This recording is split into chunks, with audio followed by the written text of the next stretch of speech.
Hola, mi nombre es Carmen Solís y tengo 89 años. Sé que a mi edad debería estar tranquila, disfrutando mis últimos días rodeada de mis nietos, pero hay algo que me ha perseguido durante más de 15 años. Algo que juré nunca contar. Un secreto que me confió la mujer más glamorosa de México, la última gran diva del cine de oro mexicano, Silvia Pinal. Pero no voy a hablarles de la Silvia Pinal que ustedes conocen, la de las películas de Buñuel, la productora de teatro, la política, la matriarca de una dinastía de famosos. Voy a hablarles de la mujer que yo conocí, de la mujer que lloraba en las madrugadas, de la mujer que cargaba un dolor tan profundo que casi nadie vio realmente. Mi nombre es Carmen Solís. Nací en 1936 en un barrio humilde de la Ciudad de México. Crecí viendo las películas de la época dorada del cine mexicano en el cine de mi colonia. María Félix, Dolores del Río, Pedro Infante, eran dioses para nosotros, los pobres. Nos hacían soñar con vidas que nunca tendríamos. Entre todas esas estrellas, Silvia Pinal brillaba diferente. Tenía una elegancia natural, una belleza que no intimidaba, sino que invitaba. Era como si dijera, yo también vine de abajo, yo también fui como tú. Nunca imaginé que algún día la conocería, mucho menos que terminaría siendo su confidente, su amiga, la guardiana de sus secretos más oscuros. La vida tiene vueltas extrañas. A veces te coloca exactamente donde necesitas estar para entender algo fundamental sobre la naturaleza humana. Yo necesitaba entender que la fama es una máscara hermosa que esconde cicatrices profundas. Empecé a trabajar como empleada doméstica a los 16 años. Mi papá había muerto y mi mamá lavaba ropa ajena para mantener a mis 4 hermanos menores. Yo era la mayor, así que dejé la escuela y me puse a trabajar. Durante décadas limpié casas, cociné, lavé, planché, trabajé para familias ricas, para familias de clase media, para gente buena y para gente terrible. Aprendí que el dinero no hace mejores a las personas. A veces, solo amplifica lo que ya son. En el año 2008, cuando yo tenía 72 años, estaba trabajando para una familia en Polanco. La señora de la casa era insoportable. Me trataba como si fuera invisible, me gritaba por cualquier cosa, me pagaba mal y siempre tarde. Yo aguantaba porque necesitaba el dinero. Mis hijos ya eran adultos, pero yo ayudaba con mis nietos. Una mañana, después de que la señora me gritó frente a sus amigas porque el café estaba tibio, tomé una decisión. Renuncié ahí mismo. Me quité el delantal, lo dejé en la mesa y me fui sin mirar atrás. Pasé 2 semanas buscando trabajo. Toqué puertas, dejé referencias, pero nadie contrataba a una mujer de 72 años. Era demasiado vieja, me decían. Necesitaban a alguien más joven, más fuerte. Yo seguía tocando puertas. No me iba a rendir. Una tarde de noviembre, mi comadre Lupita me llamó emocionada. Me dijo que una conocida suya trabajaba para una señora muy importante que necesitaba ama de llaves de confianza. No me quiso decir quién era la señora, solo que pagaba muy bien y que necesitaban a alguien discreta, trabajadora, que supiera cocinar comida mexicana tradicional y que no fuera chismosa.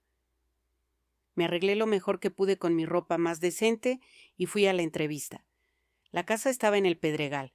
No era una casa, era una mansión enorme, rodeada de jardines hermosos, con fuentes y esculturas.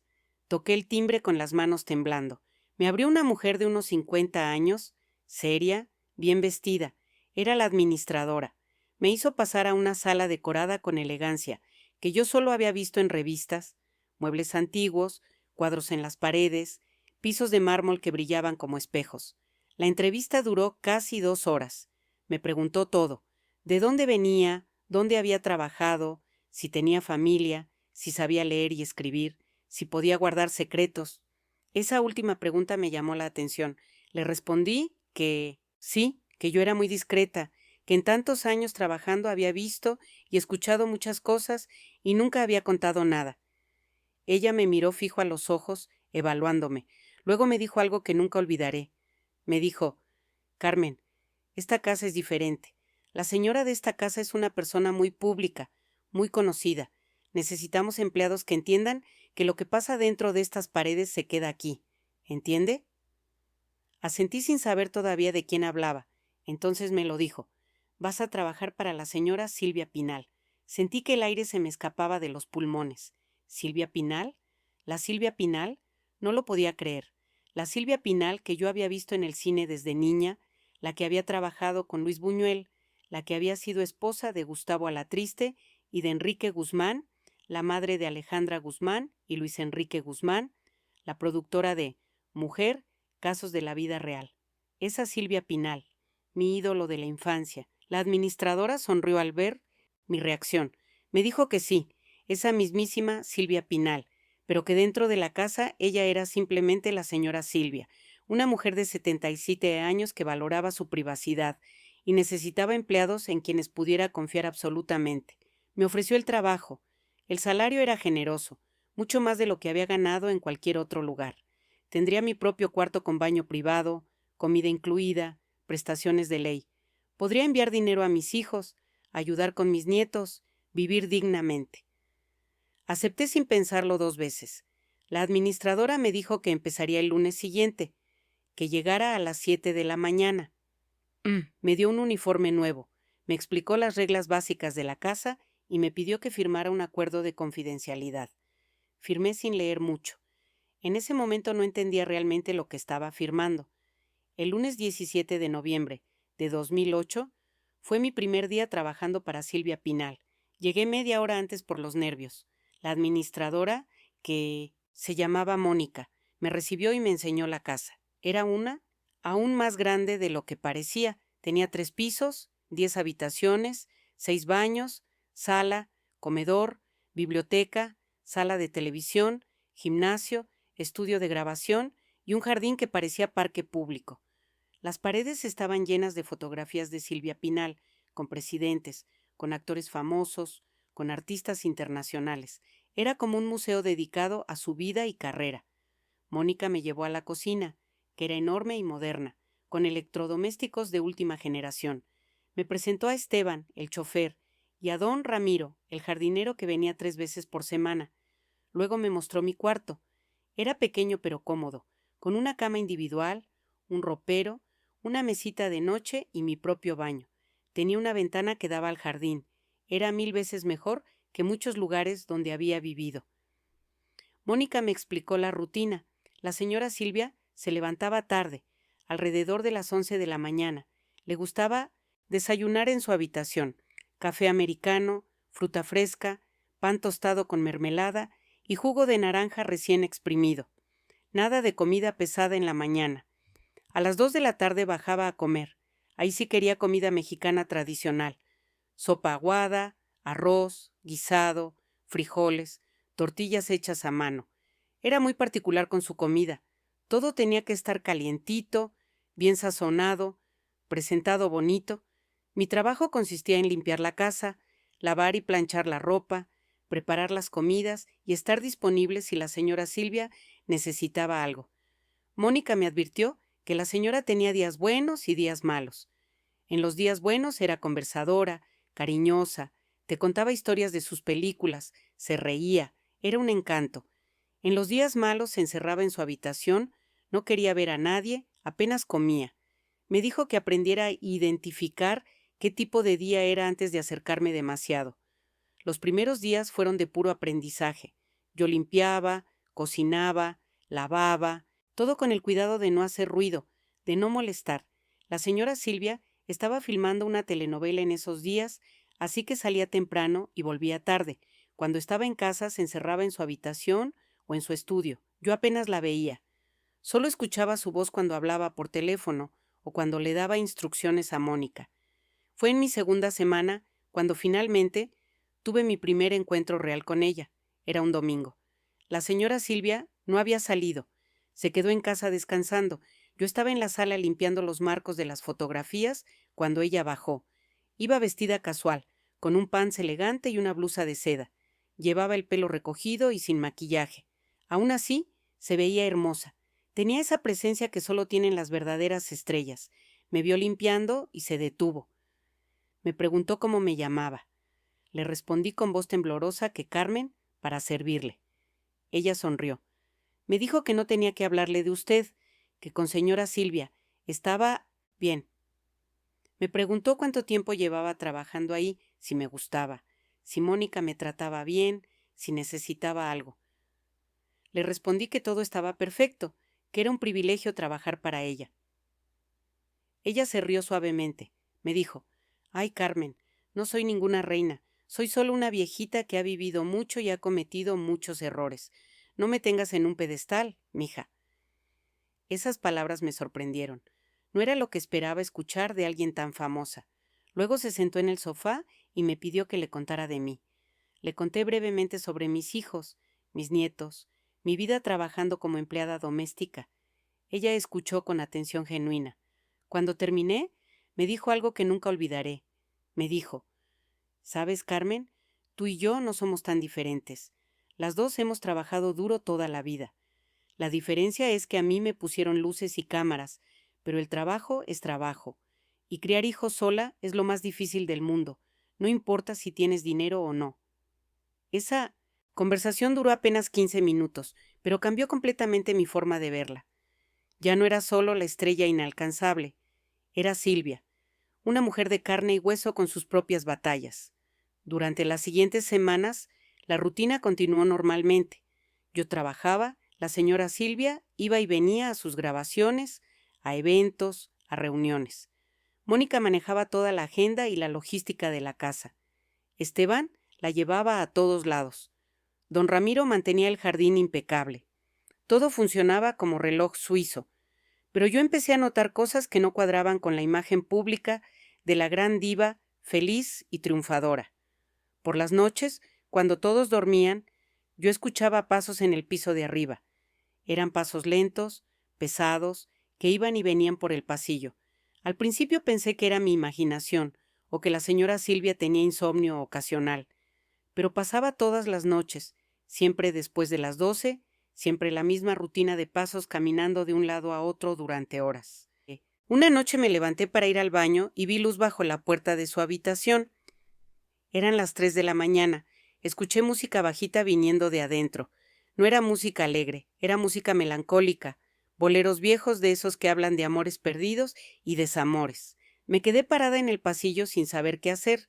Al día siguiente le mencioné a Mónica que la señora Silvia parecía no dormir bien. Mónica me miró seria y me dijo que mejor no hiciera preguntas, que cada quien tenía sus razones para hacer lo que hacía, que nosotras estábamos ahí para trabajar, no para meternos en la vida privada de la patrona. Pero yo no podía dejar de notar cosas. Durante el desayuno, cuando le subía la charola a su habitación, la señora Silvia tenía ojeras profundas. Tomaba taza tras taza de café como si necesitara la cafeína para funcionar. A veces se quedaba mirando por la ventana con la taza en la mano, perdida en pensamientos que claramente no eran felices. En diciembre de 2008, la casa se llenó de preparativos para las fiestas navideñas. La señora Silvia organizó una posada grande el 16 de diciembre. Invitó a actores, productores, políticos, periodistas, gente importante del medio artístico. Mónica y yo trabajamos días enteros preparando comida, decorando la casa, limpiando cada rincón. La noche de la posada llegaron decenas de personas elegantes. Había música de mariachi, ponche caliente, tamales, buñuelos, rompope, toda la tradición mexicana pero en gran escala. La señora Silvia era la anfitriona perfecta. Saludaba a todos con besos y abrazos, contaba anécdotas graciosas de sus películas, posaba para fotos, brindaba con champán. Era el centro de atención y brillaba como solo ella sabía brillar. Pero yo la observaba desde la cocina mientras servía más comida y algo no me cuadraba. Su risa era fuerte, su energía era contagiosa, pero sus ojos estaban vacíos. Era como si estuviera actuando, representando el papel de Silvia Pinal, feliz. Cuando nadie la miraba directamente, su expresión cambiaba. La sonrisa desaparecía y aparecía algo oscuro, algo triste, algo que me partía el corazón. La fiesta terminó cerca de las 2 de la mañana. Los invitados se fueron alabando la hospitalidad, agradeciéndole a la señora Silvia por la hermosa velada, diciéndole lo maravillosa que se veía, lo joven, lo radiante. Cuando el último invitado se fue, la señora Silvia se quedó parada en la entrada por un largo rato mirando la calle vacía.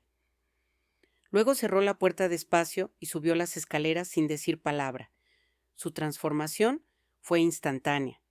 La diva desapareció y quedó solo una mujer cansada, con los hombros caídos.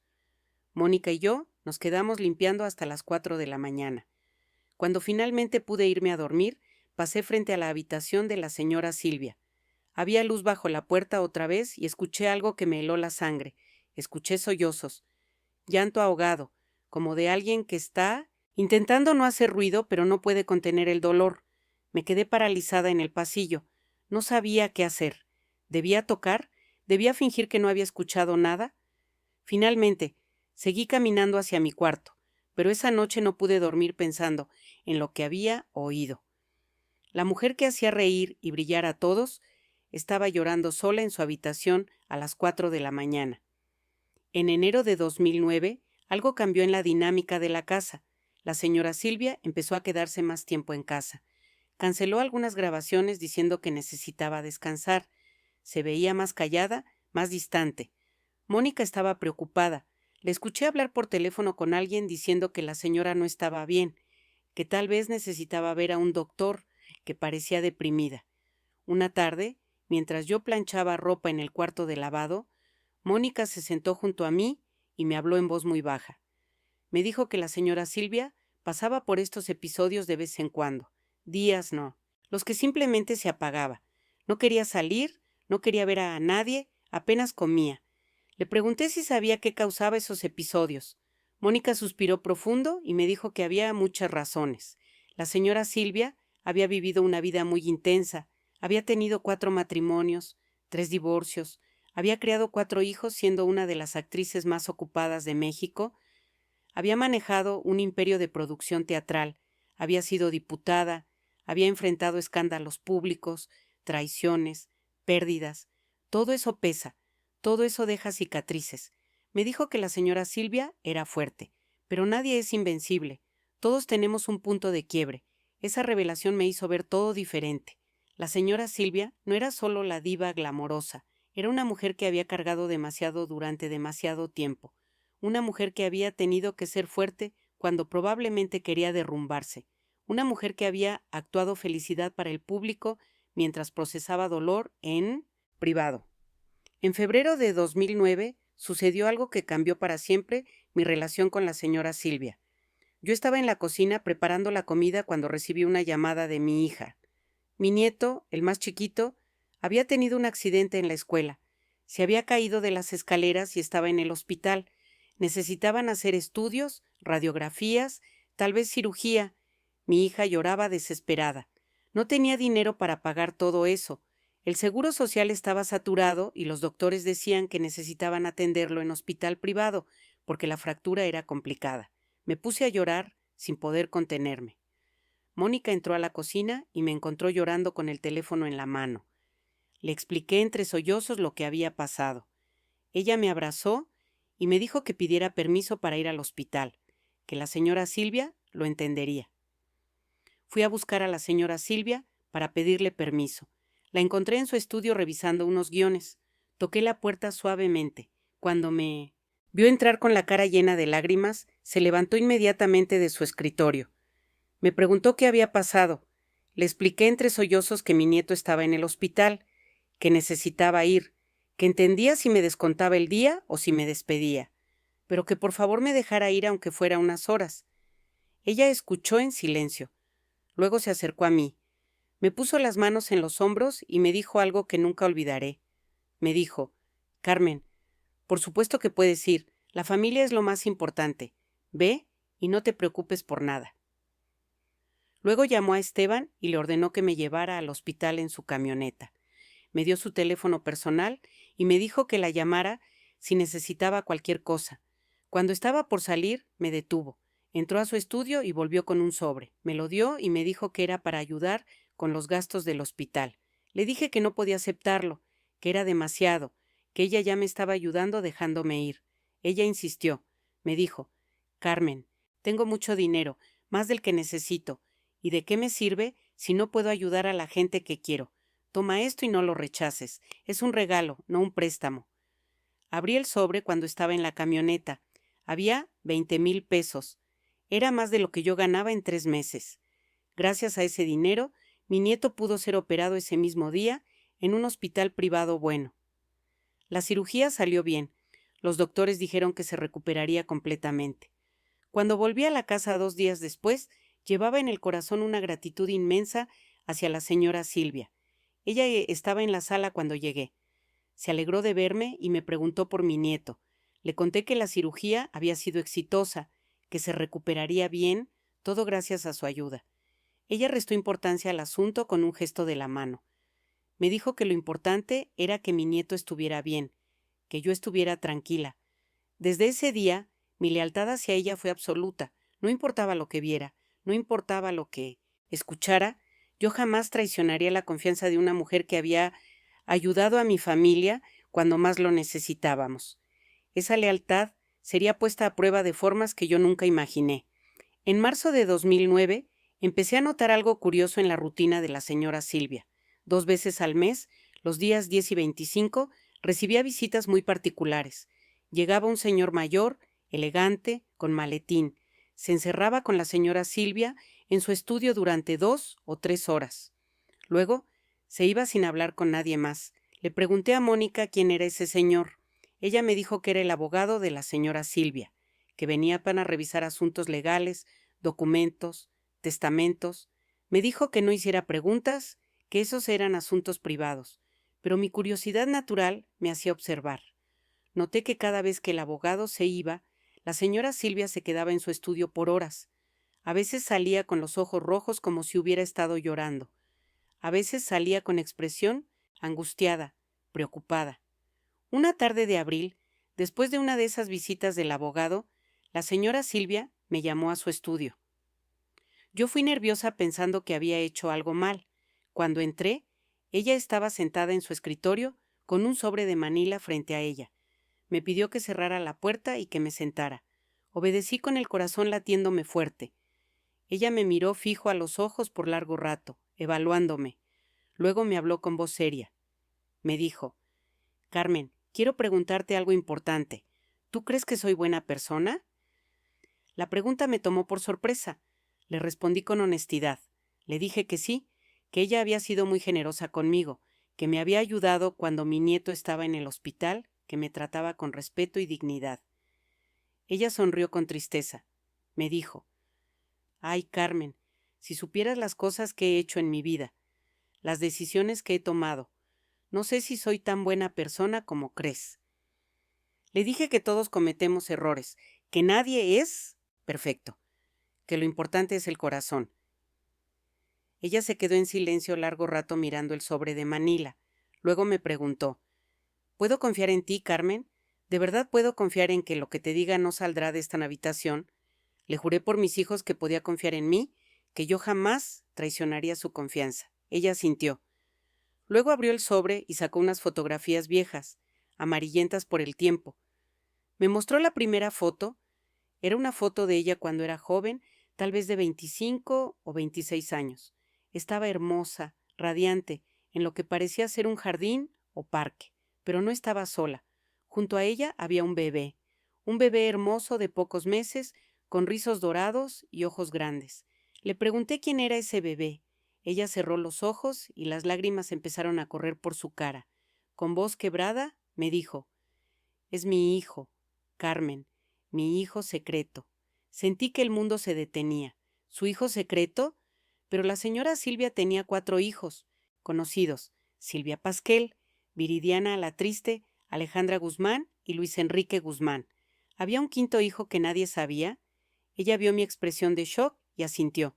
Me dijo que sí, que había tenido un hijo antes que todos los demás, un hijo que el mundo nunca supo que existió. Me pidió que me quedara sentada, que no me fuera, que necesitaba contarle a alguien esta historia antes de que fuera demasiado tarde. Yo asentí en silencio, todavía procesando la revelación. La señora Silvia empezó a contarme la historia.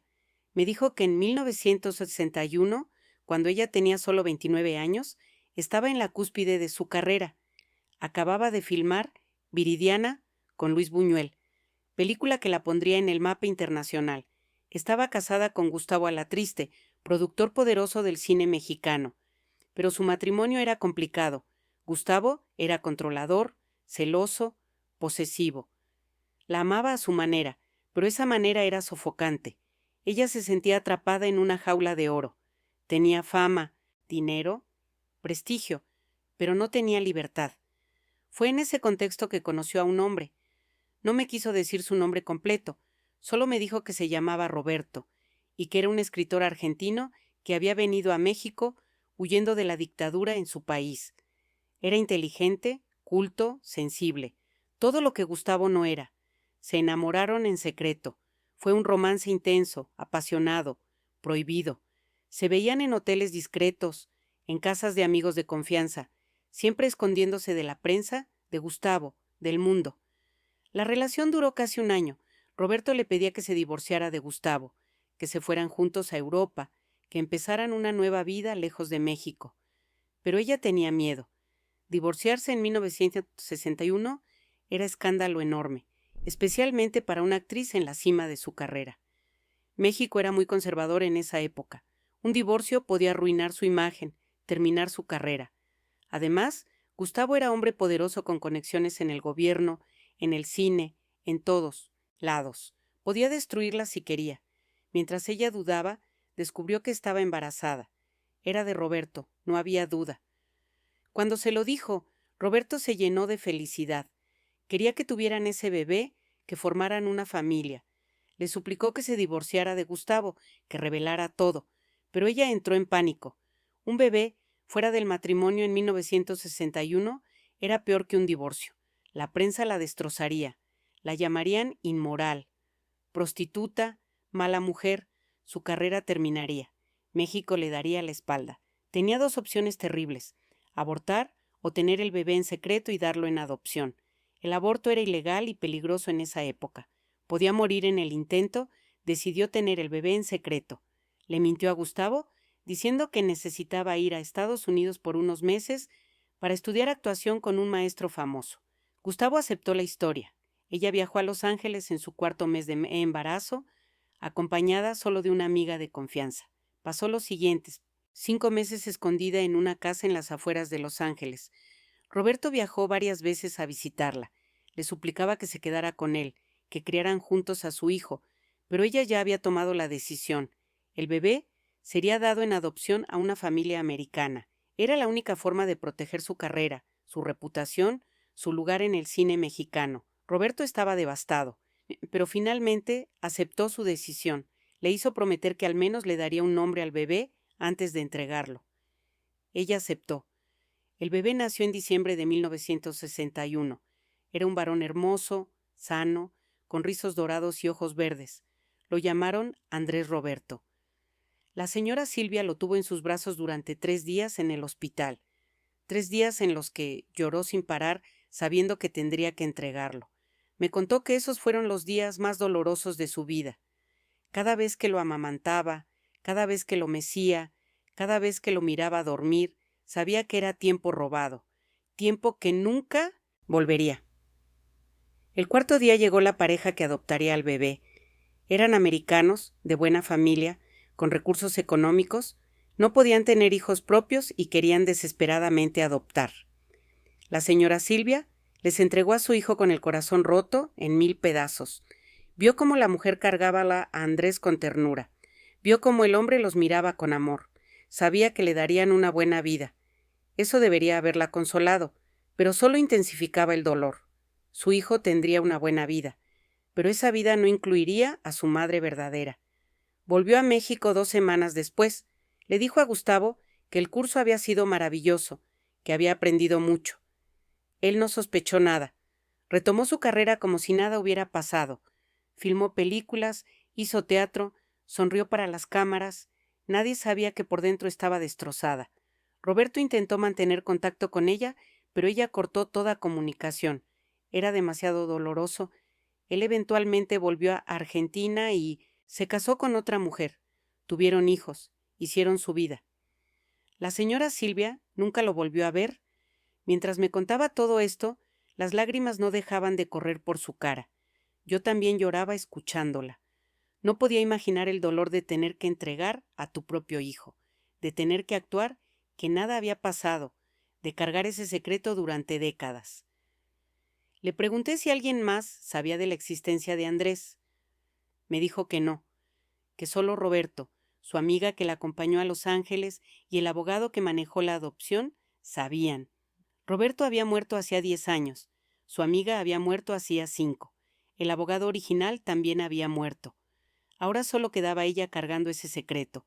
Le pregunté por qué me lo estaba contando ahora, después de tantos años de guardarlo. Ella señaló las fotos en su escritorio. Me dijo que esas eran las únicas fotos que tenía de su hijo. Fotos de los 3 días que lo tuvo en el hospital. El abogado que me visitaba era el hijo del abogado original que manejó la adopción. Había heredado todos los archivos de su padre.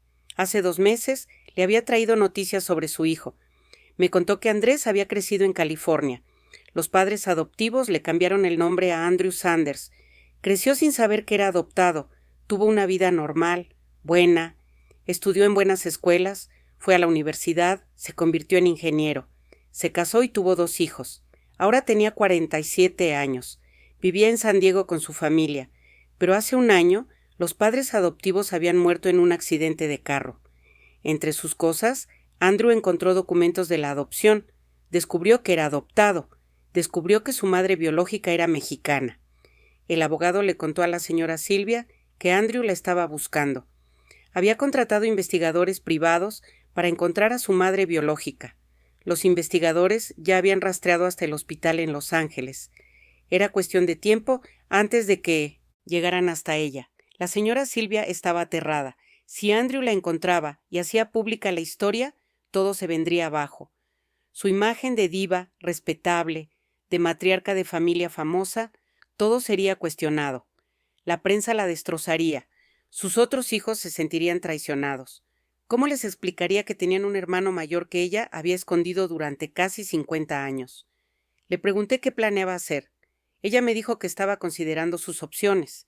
El abogado le sugería contactar a Andrew primero, antes de que él la encontrara, explicarle la situación, pedirle discreción, tal vez ofrecerle dinero para mantener el secreto.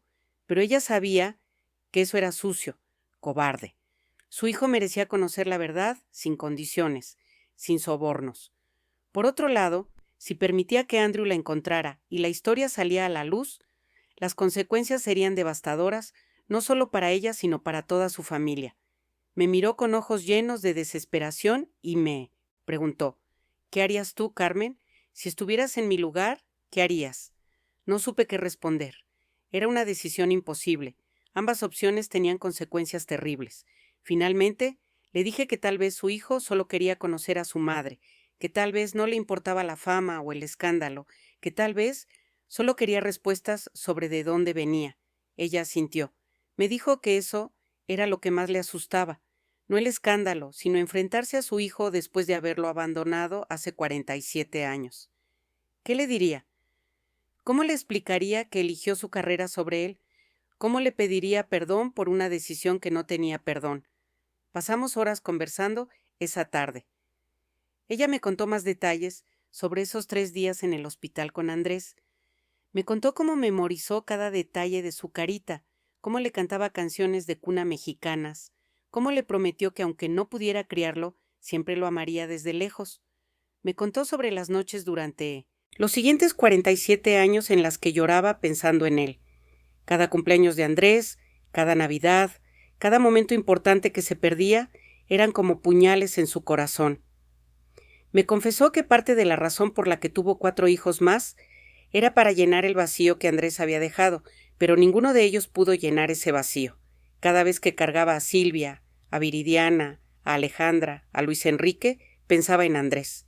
Se preguntaba cómo sería, qué estaría haciendo, si sería feliz, si sus padres adoptivos lo amarían tanto como ella lo amaba. Esa tarde cambió completamente mi relación con la señora Silvia. Ya no era solo mi patrona, era una mujer quebrada que había confiado en mí su secreto más oscuro. Una mujer que había vivido casi 50 años con un dolor que nadie más conocía. Una mujer que había actuado felicidad en público mientras procesaba culpa insoportable en privado.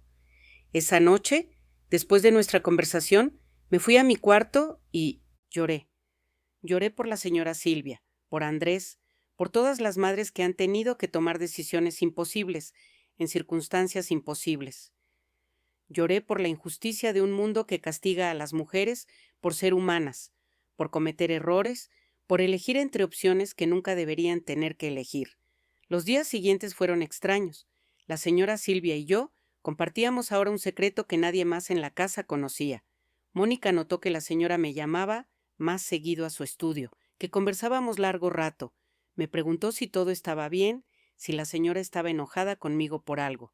Le dije que no, que todo estaba perfecto, que la señora solo necesitaba compañía de vez en cuando. En mayo de 2009, el abogado volvió con más noticias. Los investigadores contratados por Andrew estaban muy cerca. Habían encontrado el nombre del doctor que atendió el parto. Habían hablado con enfermeras retiradas que trabajaban en ese hospital en 1961. Una de ellas recordaba a una actriz mexicana, muy hermosa, que había dado a luz un bebé y lo había entregado en adopción. La enfermera no recordaba el nombre, pero recordaba que era alguien famoso. La señora Silvia entró en pánico. Le dijo al abogado que tenía que hacer algo, que tenía que detener la investigación de alguna manera. El abogado le explicó que no había forma legal de detenerla. Andrew tenía derecho a buscar a su madre biológica. Lo único que podía hacer era contactarlo primero y hablar con él antes de que llegara a ella a través de los investigadores. La señora Silvia tomó la decisión más valiente de su vida. Le pidió al abogado que contactara a Andrew directamente, que le dijera quién era su madre biológica, que le explicara las circunstancias de la adopción, que le ofreciera un encuentro privado si Andrew estaba interesado. El abogado hizo el contacto. 2 semanas después, nos dio la respuesta de Andrew. Él quería conocer a su madre biológica. No le importaba su fama. No planeaba vender la historia a la prensa. Solo quería respuestas. Quería saber por qué fue dado en adopción. Quería conocer a la mujer que le dio la vida. Cuando la señora Silvia escuchó esto, se derrumbó. Lloró de alivio, de miedo, de anticipación. Su hijo quería conocerla. Después de 47 años, iba a ver a su hijo otra vez. Organizaron el encuentro para junio. Andrew viajaría a México. Se reunirían en la casa de la señora Silvia. Ella no quería que fuera en un lugar público donde pudieran ser vistos o fotografiados. Las semanas previas al encuentro fueron las más tensas que yo había visto. La señora Silvia apenas comía, apenas dormía. Ensayaba qué le diría a Andrew. Preparaba y desechaba discursos. Me pedía mi opinión constantemente. ¿Debía pedirle perdón inmediatamente? ¿Debía explicar primero las circunstancias? ¿Debía abrazarlo o esperar a que él hiciera el primer movimiento? Yo le decía que no había forma correcta de manejar una situación así, que tenía que dejarse guiar por su corazón en el momento. El día del encuentro llegó. Era 15 de junio de 2009. La señora Silvia estaba tan nerviosa que vomitó 2 veces en la mañana. Se cambió de ropa 5 veces. Se maquilló y se desmaquilló 3 veces. Finalmente se quedó con un vestido sencillo, color beige y maquillaje natural. Quería verse como madre, no como estrella de cine. Andrew llegó a las 4 de la tarde. Esteban lo recogió del hotel y lo trajo a la casa. Yo abrí la puerta cuando tocó el timbre. Mi corazón latía fuerte. Estaba a punto de presenciar algo histórico, algo que cambiaría vidas para siempre. Andrew era alto, de complexión fuerte, con pelo castaño que empezaba a encanecer en las sienes. Tenía ojos verdes hermosos. Se parecía tanto a la señora Silvia que era imposible negarlo. Tenía su misma forma de los ojos, su misma sonrisa. Me presenté como Carmen y lo llevé a la sala donde la señora Silvia esperaba. Ella estaba de pie junto a la ventana mirando el jardín. Se volteó cuando entramos. Se quedó paralizada viendo a Andrew. Andrew también se quedó paralizado viéndola. Fueron segundos que parecieron horas. Nadie se movía, nadie hablaba, solo se miraban. Finalmente, la señora Silvia caminó despacio hacia él. Cuando estuvo frente a frente, levantó su mano temblorosa y tocó su cara suavemente, como si no pudiera creer que era real. Con voz quebrada, le dijo en inglés: "My son, my beautiful son, I'm so sorry". Y se derrumbó llorando. Andrew la sostuvo, la abrazó mientras ella lloraba en su pecho. Él también lloraba. Yo me retiré discretamente de la sala dándoles privacidad. Me fui a la cocina y lloré yo también. estaban reunidos, madre e hijo, después de 47 años. Durante las siguientes 3 horas, ellos conversaron en la sala. Yo no escuché lo que hablaron, pero cuando Andrew finalmente se fue, ambos tenían los ojos rojos de tanto llorar, pero también sonreían. La señora Silvia lo acompañó hasta la puerta. Se abrazaron largo rato antes de que él se fuera. Ella se quedó parada en la entrada, viéndolo irse igual que había hecho después de la posada en diciembre, pero esta vez su expresión era completamente diferente. No era vacía ni triste. Era de paz. Cuando Andrew se fue, la señora Silvia me llamó a la sala. Me abrazó fuerte y me dijo: «Gracias, Carmen. Gracias por escucharme, por no juzgarme, por estar aquí». Le pregunté cómo había ido el encuentro. Ella sonrió con lágrimas frescas en los ojos. Me dijo que había ido mejor de lo que jamás imaginó. Andrew no estaba enojado con ella. Entendía las circunstancias de 1961. Entendía que ella era joven, asustada, presionada por una sociedad que no perdonaba a las mujeres. Había venido buscando respuestas, no venganza. Me contó que Andrew tuvo una buena vida. Sus padres adoptivos lo amaron profundamente. Le dieron educación, valores, oportunidades. Creció feliz, pero siempre sintió que faltaba algo, que había un hueco en su identidad. Cuando descubrió que era adoptado, necesitaba llenar ese hueco.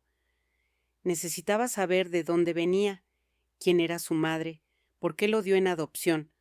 Ahora tenía esas respuestas y, más importante, tenía una relación con su madre biológica si ella estaba dispuesta. La señora Silvia le había explicado todo. Las circunstancias de su concepción, su relación con Roberto, el miedo al escándalo, la decisión de darlo en adopción. Le mostró las fotos de esos 3 días en el hospital. Le contó sobre las canciones de cuna que le cantaba. Le dijo que no pasó un solo día en 47 años sin pensar en él, sin preguntarse cómo estaba, sin amarlo desde lejos. Andrew le creyó, vio la sinceridad en sus ojos, escuchó el dolor genuino en su voz. Le dijo que no la culpaba, que entendía que hizo lo que creyó mejor en ese momento. También hablaron sobre el futuro. Andrew le prometió discreción absoluta. No le diría a la prensa, no vendería la historia. Solo quería tener una relación privada con ella. Quería que conociera a sus hijos, sus nietos de ella. Quería poder llamarla de vez en cuando, visitarla cuando pudiera. No pedía que ella lo reconociera públicamente como hijo. Solo quería estar en su vida en la medida que fuera posible. La señora Silvia aceptó todo. Le dio su número privado. Le dijo que podía llamarla cuando quisiera. Le prometió que iría a San Diego a conocer a sus nietos. Le dijo que aunque el mundo nunca lo supiera, él era su hijo, su primer hijo, y lo amaría el resto de su vida. Los meses siguientes fueron transformadores para la señora Silvia. Hablaba con Andrew por teléfono 2 o 3 veces por semana. Él le contaba sobre su vida, su trabajo, sus hijos. Ella le contaba sobre México, sobre sus películas, sobre sus otros hijos. Desarrollaron una relación hermosa de madre e hijo adulto. No podían recuperar los 47 años perdidos, pero podían construir algo nuevo con el tiempo que les quedaba. En agosto de 2009, la señora Silvia viajó a San Diego. Fue sola, sin decirle a nadie de su familia a dónde iba. Les dijo que iba a un retiro espiritual. Pasó una semana en San Diego, conociendo a los hijos de Andrew, sus nietos.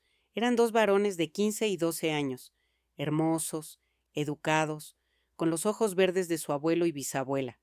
Andrew les había explicado quién era ella. Los niños la recibieron con curiosidad y cariño. La llamaron Abuela Silvia. Cuando volvió de ese viaje, la señora Silvia estaba transformada. Ya no tenía esas ojeras profundas. Ya no caminaba por los pasillos a las 3 de la mañana. Dormía mejor, comía mejor, sonreía más. El peso que había cargado durante 47 años se había aligerado. Sí, seguía siendo un secreto. Sí, sus otros hijos no sabían. Pero al menos ahora tenía una relación con Andrew. Ya no era un vacío negro de no saber. Era una presencia real en su vida. Mónica notó el cambio. Me preguntó qué había pasado. ¿Por qué la señora Silvia estaba tan diferente? Le dije que no sabía, que tal vez solo estaba en un buen momento de su vida. Mónica aceptó la explicación, pero me miraba con sospecha. Sabía que yo sabía algo que ella no sabía. Durante el siguiente año, entre 2009 y 2010, la vida continuó con normalidad en la superficie. La señora Silvia seguía con su carrera, haciendo apariciones públicas, produciendo obras de teatro, siendo la Silvia Pinal que todos conocían. Pero en privado tenía ahora esta otra vida secreta. Hablaba con Andrew regularmente, viajó a San Diego 3 veces más, él viajó a México 2 veces, siempre en secreto, siempre discretos. Yo era la única persona en México que sabía de la existencia de Andrew. Me convertí en la confidente principal de la señora Silvia. Ya no era solo su empleada doméstica, éramos amigas. Ella confiaba en mí completamente. Me contaba cosas que no le contaba a nadie más. Me hablaba de sus miedos, sus arrepentimientos, sus sueños. Una noche de diciembre de 2010, casi 2 años después de que empecé a trabajar para ella, me llamó a su estudio. Tenía una botella de vino y 2 copas. Me invitó a beber con ella. Yo acepté, aunque no acostumbraba a beber.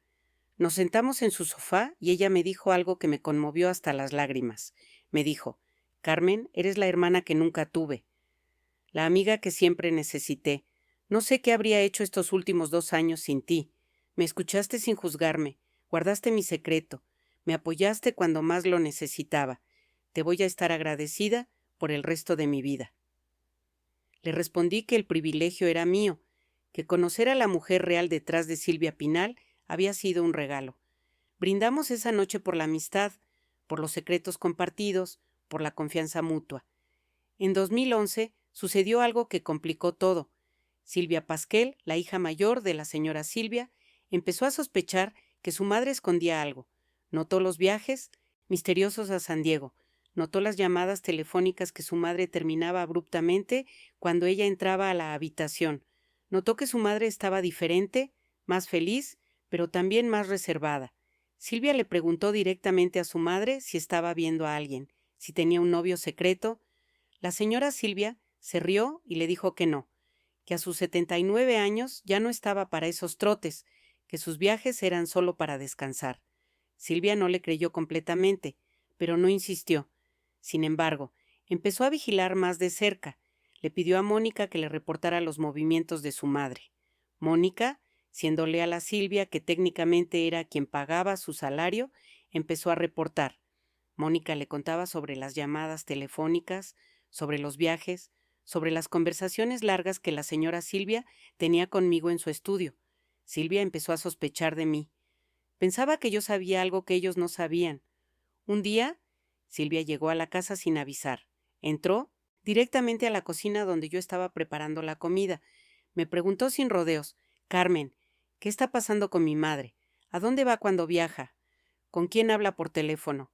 Le respondí con la verdad parcial. Le dije que no sabía, que la señora Silvia no me contaba sus asuntos personales, que yo solo era el ama de llaves. Silvia me miró con desconfianza. Me dijo: «No te creo, Carmen. Sé que mi madre te cuenta cosas. Te veo entrar y salir de su estudio. Los veo hablar por horas. Si sabes algo, es tu obligación decírmelo. Soy su hija». Le respondí con firmeza que mi obligación era hacia la señora Silvia, que si ella quería contarle algo a su familia lo haría en su momento, que no era mi lugar revelar nada. Silvia se enojó. Me amenazó con despedirme. Le dije que estaba en su derecho, pero que aún así no diría nada. Ella se fue furiosa. Esa noche le conté a la señora Silvia lo que había pasado. Ella suspiró profundo. Sabía que eventualmente tendría que enfrentar esto. Le pregunté si planeaba contarles a sus hijos sobre Andrew. Me dijo que no sabía. Por un lado, sentía que merecían saber que tenían un hermano mayor. Por otro lado, temía sus reacciones. ¿Se sentirían traicionados? ¿La juzgarían? ¿La perdonarían? Pasaron semanas de tensión. Silvia seguía investigando. Contrató un detective privado para seguir a su madre en su próximo viaje a San Diego. La señora Silvia no sabía que estaba siendo seguida. Viajó en septiembre de 2011 como hacía regularmente. El detective la siguió, la fotografió entrando a la casa de Andrew. La fotografió abrazando a un hombre que claramente no era su novio por la forma en que interactuaban. La fotografió jugando con 2 niños en el jardín. El detective le entregó las fotos a Silvia. Silvia confrontó a su madre apenas volvió de San Diego. Llegó a la casa furiosa con las fotos en la mano. Entró como tormenta exigiendo explicaciones. La señora Silvia se quedó pálida viendo las fotos. Sabía que había llegado el momento de la verdad. Le pidió a Silvia que se sentara, que se calmara, que la dejara explicar. Silvia se sentó con los brazos cruzados y expresión de furia contenida. La señora Silvia le contó todo, sobre Roberto, sobre el embarazo en 1961, sobre la adopción, sobre Andrew. Silvia escuchó en silencio. Cuando su madre terminó de hablar, explotó. Le gritó que cómo había podido esconder algo así durante 50 años. Le gritó que tenían un hermano que nunca conocieron. Le gritó que todo era mentira, que la familia perfecta que mostraban al público era una farsa. La señora Silvia lloró. Le pidió perdón. Le explicó las circunstancias de 1961, pero Silvia no quería escuchar. Silvia salió de la casa azotando la puerta. La señora Silvia se derrumbó. Yo la sostuve mientras lloraba. Me dijo que había perdido a su hija, que Silvia nunca la perdonaría. Le dije que le diera tiempo, que el shock inicial pasaría, que eventualmente Silvia entendería. Durante las siguientes semanas, Silvia no contestaba las llamadas de su madre. No la visitaba. Le había contado a sus hermanos sobre Andrew. Las reacciones fueron mixtas. Viridiana estaba sorprendida pero comprensiva. Alejandra estaba confundida pero no enojada. Luis Enrique estaba curioso y quería conocer a su hermano mayor. Silvia era la única que seguía furiosa. Sentía que su madre la había traicionado, que había mentido durante décadas. La señora Silvia estaba destrozada. Había temido exactamente esta reacción. Había perdido a su hija mayor por revelar la verdad sobre su hijo mayor. La ironía era cruel. Pasaron meses antes de que Silvia finalmente accediera a hablar con su madre. Cuando finalmente se reunieron, hubo lágrimas, gritos, acusaciones, pero también hubo abrazos y eventualmente perdón. Silvia le dijo a su madre que necesitaba tiempo para procesar todo, que se sentía traicionada, pero que entendía que fue una decisión difícil en tiempos diferentes. La señora Silvia le preguntó si quería conocer a Andrew. Silvia dijo que no estaba lista, pero que tal vez algún día. Andrew se enteró del drama familiar a través de su madre. Le dijo que entendía perfectamente, que no esperaba ser recibido con brazos abiertos por sus medio hermanos, que estaba contento con la relación privada que tenía con su madre. En 2012, la situación se estabilizó. Silvia había aceptado la existencia de Andrew, aunque seguía sin querer conocerlo. Los otros hermanos estaban más abiertos. Luis Enrique viajó a San Diego en secreto y conoció a Andrew. Se llevaron bien. Descubrieron que tenían muchas cosas en común. Viridiana también lo conoció eventualmente. Solo Silvia y Alejandra se resistían. La señora Silvia aceptó que tal vez nunca tendría a toda su familia junta. Pero al menos ya no vivía con la mentira. Al menos sus hijos sabían la verdad. Durante los siguientes años, entre 2012 y 2015, mi relación con la señora Silvia se profundizó aún más. Yo ya no era empleada doméstica en el sentido tradicional. Era su confidente, su amiga, su apoyo emocional. Seguía haciendo trabajo de casa, pero pasaba más tiempo conversando con ella que limpiando. Mónica manejaba la mayoría de las cosas administrativas. Yo me había convertido en compañía y apoyo para la señora Silvia. Ella me contaba todo. Me hablaba de sus películas, de sus matrimonios, de sus alegrías y tristezas. Me contó sobre su relación con Buñuel, sobre cómo la había desafiado como actriz. Me contó sobre Gustavo Alatriste, sobre cómo la amaba, pero también la controlaba. Me contó sobre Enrique Guzmán, sobre la pasión y el caos de esa relación. Me contó sobre criar a 4 hijos siendo una de las actrices más ocupadas de México. Me contó sobre sus fracasos, sus inseguridades, sus miedos. Una noche me confesó algo que me sorprendió. Me dijo que a veces se preguntaba quién era realmente. Había sido tantas personas en su vida. Silvia Pinal, la actriz, Silvia la esposa, Silvia la madre, Silvia la productora, Silvia la política. Había actuado tantos papeles que a veces perdía de vista a la Silvia real. Le pregunté quién creía que era la Silvia real. Ella pensó largo rato antes de responder. Me dijo que la Silvia real era la mujer que cometió errores, que amó profundamente, que sacrificó mucho, que cargó culpas pesadas, que intentó hacer lo mejor que pudo con las cartas que le tocaron. Le dije que esa Silvia era hermosa, Era humana, era real. Ella sonrió con lágrimas en los ojos. Me dijo que yo era una de las pocas personas que había visto a esa Silvia real y la había aceptado sin juzgarla. En 2016, la salud de la señora Silvia empezó a deteriorarse. Tenía 84 años. Los años de trabajo duro, el estrés, todo estaba cobrando factura. Empezó a tener problemas de memoria. A veces olvidaba cosas. A veces se confundía. Los doctores dijeron que era inicio de demencia senil. La familia estaba preocupada. Yo me convertí en su cuidadora principal. La ayudaba a recordar cosas, a mantenerse orientada, a seguir su rutina. Algunos días estaba lúcida completamente, otros días estaba confundida. En sus momentos lúcidos hablábamos como siempre. En sus momentos confusos yo la cuidaba con paciencia infinita. Una tarde de 2017, en uno de sus momentos lúcidos, me llamó a su habitación. Me dijo que quería hablar de algo importante. Me pidió que me sentara. Me tomó las manos y me miró fijo a los ojos. Me dijo: Carmen, sé que me queda poco tiempo. Mi mente se está yendo. Pronto no voy a recordar ni mi propio nombre. Antes de que eso pase, necesito pedirte algo. Le dije que lo que necesitara.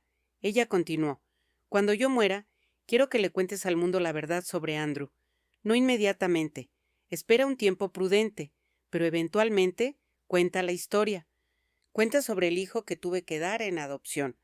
Cuenta sobre el dolor que cargué durante 50 años. Cuenta sobre cómo lo encontré al final y tuvimos una relación hermosa. Le pregunté por qué quería que hiciera eso.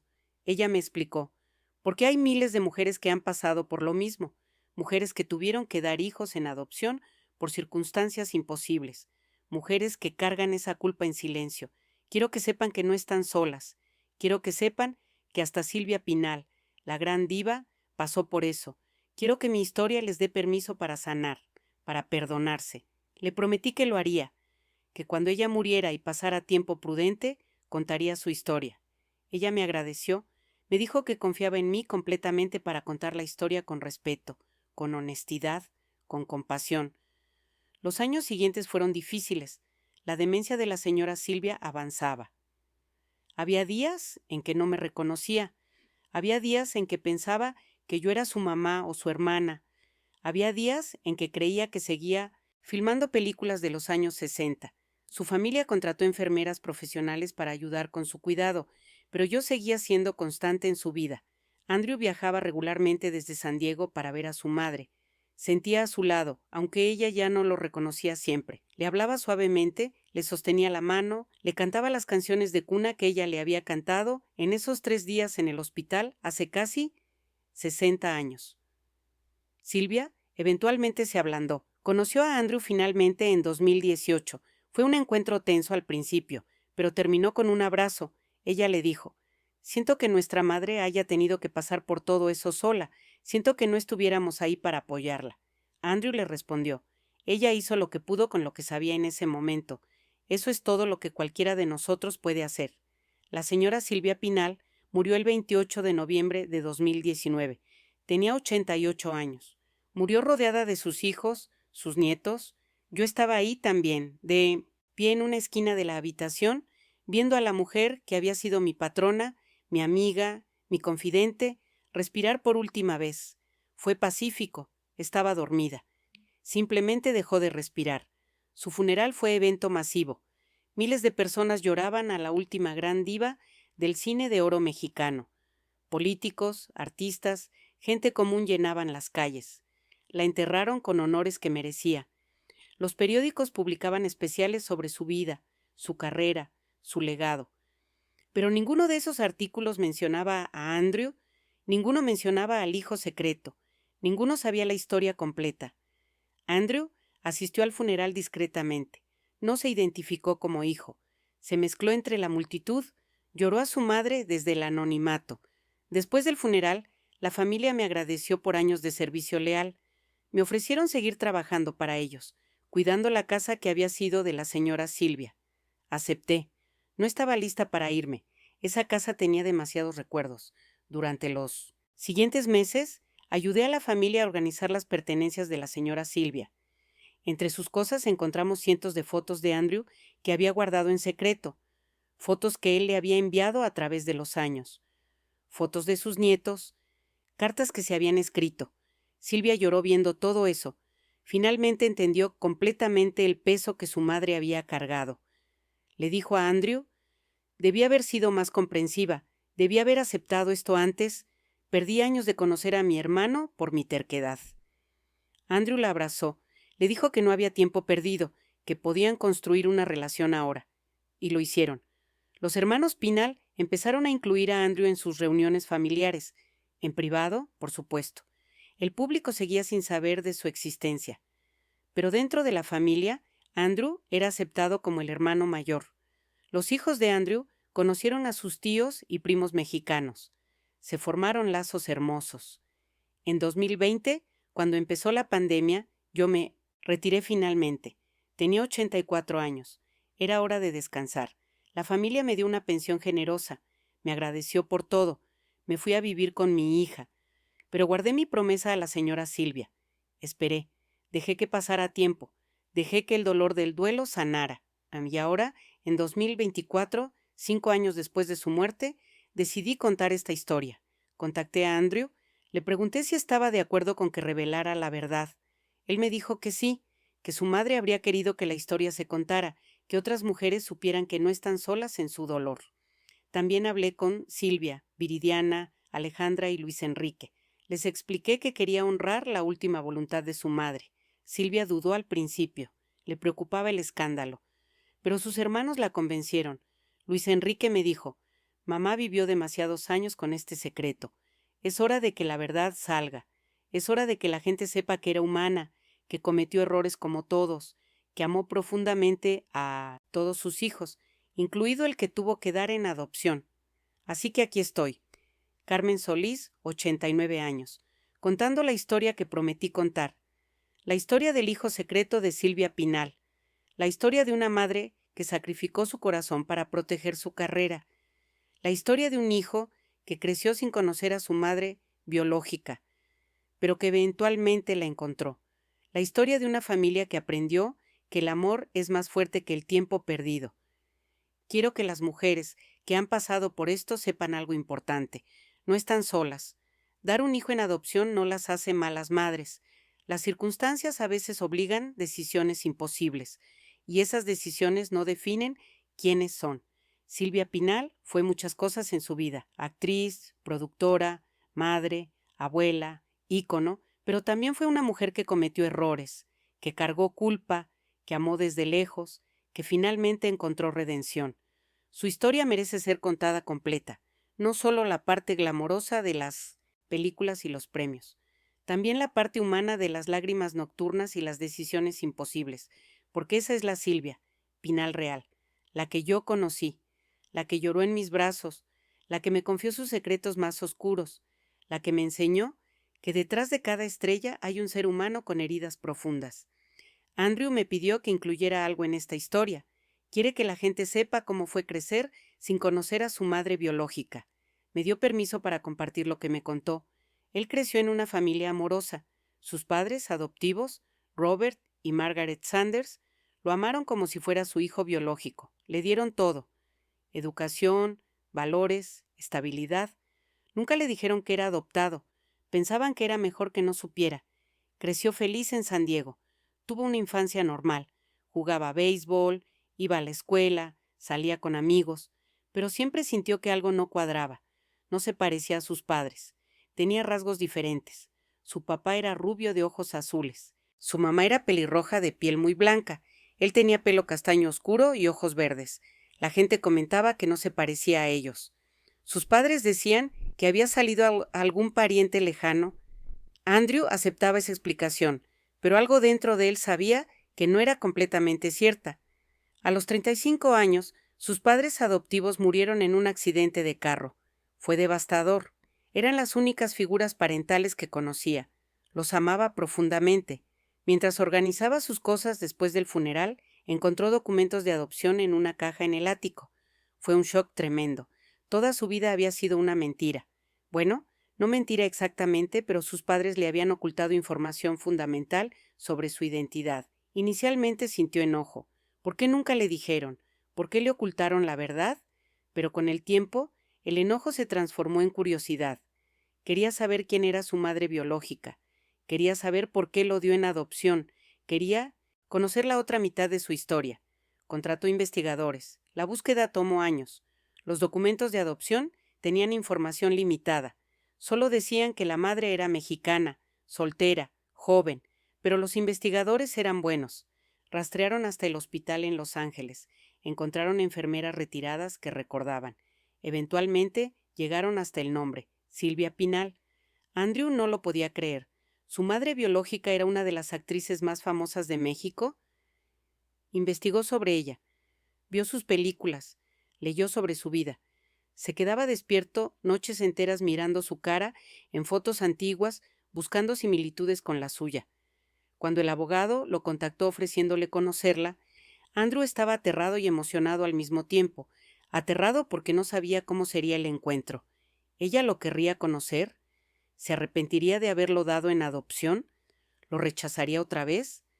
Emocionado porque finalmente tendría respuestas. Finalmente conocería a la mujer que le dio vida. El día que viajó a México para conocerla, apenas pudo dormir la noche anterior. Ensayó 1000 veces qué le diría, qué le preguntaría, cómo reaccionaría. Cuando finalmente la vio en persona, cuando vio sus propios ojos en su cara, cuando ella tocó su mejilla con mano temblorosa y le pidió perdón, todo su enojo se derritió. Vio en sus ojos el amor que había estado ahí durante 47 años. Vio el dolor que había cargado. Entendió que ella no lo abandonó por falta de amor. Lo dio en adopción porque amaba demasiado, porque quería que tuviera una vida mejor de la que ella podía darle en 1961. Durante esos años que tuvo relación con ella antes de que muriera, aprendió a conocerla. No como Silvia Pinal, la estrella, sino como Silvia, su madre.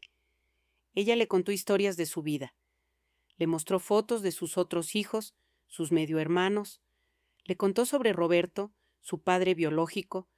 Le cantó las canciones de cuna mexicanas que le cantaba cuando era bebé. Desarrollaron una relación hermosa, aunque tardía. Cuando ella empezó a perder la memoria, Andrew seguía visitándola, le sostenía la mano. Le hablaba aunque ella no lo reconociera siempre. Le decía cuánto la amaba. Le agradecía por darle vida. Le agradecía por amarlo desde lejos durante todos esos años. Cuando murió, Andrew sintió un dolor que no esperaba. Solo la había conocido 8 años, pero en esos 8 años había llenado un vacío que llevaba toda la vida. Ahora ese vacío estaba lleno, pero ella se había ido. Era agridulce. Hoy, Andrew tiene 63 años. Tiene buena relación con sus medio hermanos. Ve a Luis Enrique regularmente. Habla por teléfono con Viridiana. Incluso Silvia se ablandó completamente y ahora lo trata como hermano verdadero. Sus hijos conocen a sus primos mexicanos. Van a México de vacaciones. Están aprendiendo español. Andrew me dijo algo importante que quiere que incluya en esta historia. Me dijo, quiero que la gente entienda que la adopción no tiene que ser tragedia. Yo tuve 2 madres. Margaret Sanders, quien me crió y me amó desde el día que me llevó a casa desde el hospital, y Silvia Pinal, quien me dio vida y me amó desde lejos durante décadas. Ambas fueron mis madres. Ambas merecen ser honradas. La adopción puede ser acto de amor profundo, no de abandono. Hay algo más que la señora Silvia me pidió que incluyera en esta historia, algo sobre las otras mujeres de su generación que pasaron por lo mismo. Me contó que ella no fue la única actriz del cine de oro que tuvo hijos secretos. Hubo varias. Algunas dieron hijos en adopción, otras los criaron en secreto con familias en provincia, otras hicieron pasar a sus hijos como sobrinos o familiares lejanos. Era el precio que las mujeres pagaban por tener carreras en una época que no perdonaba. Los hombres podían tener hijos fuera del matrimonio sin consecuencias. Sus carreras no sufrían. A veces hasta añadía a su imagen de galanes. Pero para las mujeres, un hijo fuera del matrimonio era escándalo que terminaba carreras. Las llamaban inmorales, mujeres de vida alegre, malas influencias. Perdían papeles, perdían contratos, perdían todo. Así que las mujeres que quedaban embarazadas en circunstancias incorrectas tenían opciones limitadas. abortos peligrosos e ilegales, o tener los bebés en secreto y darlos en adopción, o desaparecer de la vida pública para criar a sus hijos lejos de los reflectores. La señora Silvia me contó sobre amigas actrices que pasaron por lo mismo. No me dio nombres porque esos no eran sus secretos para contar, pero me dijo que había toda una red informal de mujeres del medio artístico que se ayudaban mutuamente. Se pasaban información sobre doctores discretos, sobre lugares donde podían tener bebés en secreto, sobre familias dispuestas a adoptar, sobre cómo manejar el dolor después. Era hermandad secreta de mujeres cargando tragedias silenciosas. Me contó sobre una actriz muy famosa que tuvo gemelos de un director casado. Los dio en adopción a 2 familias diferentes. Nunca los volvió a ver. Murió sin saber qué fue de ellos. Me contó sobre otra actriz que quedó embarazada a los 17 años antes de ser famosa. Tuvo la bebé y la dejó con su mamá en provincia. La niña creció pensando que su abuela era su mamá y que su mamá era su hermana mayor. Solo supo la verdad cuando la abuela murió y leyó documentos que revelaban la mentira. Me contó sobre cantantes, bailarinas, actrices de teatro que todas cargaban secretos similares, hijos que no podían reconocer, embarazos que tuvieron que esconder, abortos que las marcaron física y emocionalmente. Todo para mantener sus carreras. Todo porque la sociedad no les permitía ser mujeres completas. Tenían que elegir carrera o maternidad, fama o familia. No podían tener ambas si las circunstancias no eran apropiadas. Esa doble moral destruyó vidas. No solo las vidas de las mujeres, sino también las vidas de los hijos que crecieron sin conocer a sus madres biológicas. La señora Silvia me dijo que parte de la razón por la que quería que contara su historia era para exponer esa hipocresía, para mostrar que el México, conservador y moral, de los años 50 y 60 era mentira. Había tanta inmoralidad escondida detrás de fachadas perfectas, había tanto dolor oculto detrás de sonrisas públicas. Las mujeres cargaban el peso de la moralidad, mientras los hombres hacían lo que querían sin consecuencias. Eso no era justo, eso no era moral, eso era opresión disfrazada de valores tradicionales. Me pidió que dejara claro en esta historia que ella no se arrepentía de haber tenido a Andrew, se arrepentía de no haber podido criarlo, se arrepentía de las circunstancias que la obligaron a darlo en adopción, pero nunca se arrepintió de que él existiera. Él era su hijo. Lo amó desde el momento que supo que estaba embarazada.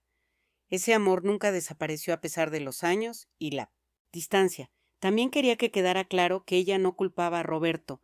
Él quería que tuvieran a su hijo juntos. Él estaba dispuesto a enfrentar el escándalo. Ella fue quien decidió que no podían hacerlo. Ella tomó esa decisión basada en miedo. Miedo a perder su carrera. Miedo al rechazo social. Miedo a no poder darle a su hijo una vida digna si la cancelaban públicamente. En retrospectiva, se preguntaba si tomó la decisión correcta. Tal vez debió haber sido valiente, tal vez debió haber enfrentado el escándalo, tal vez debió haber priorizado a su hijo sobre su carrera. Pero esas reflexiones eran fáciles con 50 años de distancia. En el momento, con 29 años, asustada, presionada por todos lados, hizo lo que creyó mejor. Tomó una decisión imposible en circunstancias imposibles, y cargó con esa decisión el resto de su vida. Yo le dije que no debía castigarse más, que había hecho lo que pudo con la información y recursos que tenía en ese momento, que, eventualmente, tuvo la oportunidad de conocer a su hijo y construir una relación con él, que eso era regalo que muchas mujeres, en su situación, nunca tuvieron. Ella se estuvo de acuerdo, pero el peso de la culpa nunca desapareció completamente. Esa es una de las razones por las que lloraba en las noches, por las que caminaba por los pasillos a las 3 de la mañana, por las que escuchaba boleros tristes sola en su habitación. Procesaba dolor que no podía compartir con nadie hasta que me lo confió a mí. Quiero hablar sobre Roberto, el padre de Andrew. La señora Silvia me contó mucho sobre él durante nuestras conversaciones. Me mostró fotos que había guardado en secreto durante décadas. Era un hombre guapo, con rasgos finos, ojos inteligentes, sonrisa amable. Era escritor y poeta. Había publicado varios libros en Argentina antes de tener que huir de la dictadura. Llegó a México en 1960, con nada más que una maleta y sus manuscritos. México en esa época recibía a muchos refugiados políticos de Sudamérica. Había toda una comunidad de argentinos, chilenos, uruguayos que habían huido de dictaduras. Roberto se movía en círculos intelectuales. Conocía a escritores, artistas, cineastas. Fue en una fiesta organizada por un grupo de intelectuales donde conoció a Silvia. Ella fue con Gustavo, su esposo en ese momento. Gustavo se la pasó hablando de negocios con otros productores. Silvia se aburrió y se fue a la biblioteca de la casa donde se hacía la fiesta. Roberto estaba ahí, leyendo. Empezaron a conversar sobre libros. La conversación fluyó naturalmente. Hablaron durante horas sobre literatura, cine, arte, filosofía. Silvia sintió algo que no había sentido con Gustavo. Conexión intelectual. Roberto la veía como ser pensante, no solo como rostro bonito o actriz famosa. Empezaron a verse en secreto. Al principio solo conversaban. Se reunían en cafés discretos, en librerías, en parques. Hablaban de todo. Roberto le leía sus poemas. Ella le contaba sobre sus sueños de hacer cine de arte, no solo comercial. Se enamoraron de las mentes del otro primero. Luego, se enamoraron completos. La relación se volvió romántica. Se veían en el departamento de un amigo de Roberto. Pasaban tardes enteras conversando, haciendo el amor, soñando con un futuro juntos. Roberto le proponía planes. Podrían irse a Europa. Él conseguiría trabajo como periodista o traductor. Ella podría hacer cine europeo. Vivirían en París o en Roma. Tendrían una vida bohemia pero feliz. Silvia se tentaba con esos sueños, pero siempre volvía a la realidad. Ella no era solo Silvia la mujer, era Silvia Pinal la estrella. Tenía contratos, obligaciones, reputación que proteger. No podía simplemente desaparecer a Europa con un escritor argentino. Cuando descubrió que estaba embarazada, Roberto se llenó de esperanza. Pensó que esto la convencería de dejar todo y empezar nueva vida con él, pero tuvo el efecto opuesto. Silvia se asustó más. Un bebé hacía todo más real, más complicado, más imposible. Roberto intentó convencerla. Le suplicó que confiara en él, que juntos encontrarían la forma. Pero Silvia ya había tomado su decisión. Roberto estuvo con ella durante el embarazo en Los Ángeles. La apoyó emocionalmente, pero cuando llegó el momento de entregar al bebé en adopción, Roberto se quebró. No pudo estar presente. Se fue del hospital antes de que llegara la pareja adoptiva. No pudo ver a su hijo siendo entregado a extraños. Después de eso, la relación entre Silvia y Roberto se deterioró rápidamente. Había demasiado dolor entre ellos, demasiado resentimiento. Ella sentía que él la presionaba demasiado. Él sentía que ella era cobarde, que priorizaba fama sobre amor. Terminaron mal, con palabras duras, con acusaciones. Roberto volvió a Argentina años después, cuando la situación política mejoró. Se casó con una profesora de literatura. Tuvieron 3 hijos. Vivió una vida tranquila, enseñando en universidad. Escribió varios libros más. Murió en 2009 de cáncer. Nunca volvió a ver a Silvia después de 1961. La señora Silvia se enteró de su muerte a través de un amigo común. Lloró durante días. Había amado a ese hombre profundamente. Habían creado un hijo juntos, pero las circunstancias los separaron. Nunca tuvieron la oportunidad de reconciliarse antes de que él muriera. Cuando Andrew encontró a Silvia, años después, ella le contó todo sobre su padre, le mostró fotos, le dio los libros que Roberto había escrito. Andrew leyó los poemas de su padre con lágrimas en los ojos. Encontró poemas sobre una mujer hermosa que Roberto amó y perdió. Supo que esos poemas eran sobre su madre. Viajó a Argentina y conoció a sus medio hermanos del lado paterno. Ellos no sabían de su existencia. Su padre nunca les contó. Fue un shock para ellos también, pero lo recibieron bien. Le contaron sobre el hombre que fue su padre, un hombre bueno, íntegro, talentoso, un hombre que amó profundamente y sufrió profundamente. Andrew me dijo que lamenta que sus padres biológicos nunca pudieran estar juntos, que nunca pudieran formar la familia que quisieron, pero entiende que el amor a veces no es suficiente. A veces las circunstancias son más fuertes que el amor. A veces las personas tienen que elegir entre diferentes amores y no hay opción correcta, solo opciones que dejan cicatrices diferentes. Quiero hablar sobre el impacto que esta historia tuvo en los otros hijos de Silvia Pinal, especialmente en Silvia Pasquel, quien tuvo la reacción más fuerte. Después de que murió la señora Silvia, tuve conversaciones largas con Silvia. Ella necesitaba procesar todo lo que había descubierto sobre su madre. Me dijo que se sentía traicionada no por el hecho de que su madre tuviera otro hijo, sino por las décadas de mentira. Sentía que no había conocido realmente a su madre, que la mujer que creía conocer era solo un personaje. Le expliqué que su madre fue muchas cosas verdaderas. Fue la madre amorosa que ella conoció. También fue la mujer que cargaba dolor secreto. Ambas cosas eran ciertas. Los humanos somos complejos. Podemos ser varias cosas al mismo tiempo. Silvia reflexionó sobre eso. Me dijo que pasó meses leyendo sobre la época en que su madre tomó la decisión de dar a Andrew en adopción. Leyó sobre cómo era México en 1961, sobre las reglas sociales, sobre lo que pasaba con actrices que tenían escándalos. Empezó a hacerla entender el contexto. Me dijo: Carmen, yo crecí en los 70s y 80s. Mi madre ya era súper famosa y poderosa. Podía hacer lo que quisiera y nadie la cuestionaba. Pero en 1961 era diferente. Ella era joven, dependía de productores hombres, dependía de la aprobación pública, no tenía el poder que tuvo después. Entiendo ahora por qué tomó la decisión que tomó. No la culpo. Eso fue sanador para Silvia.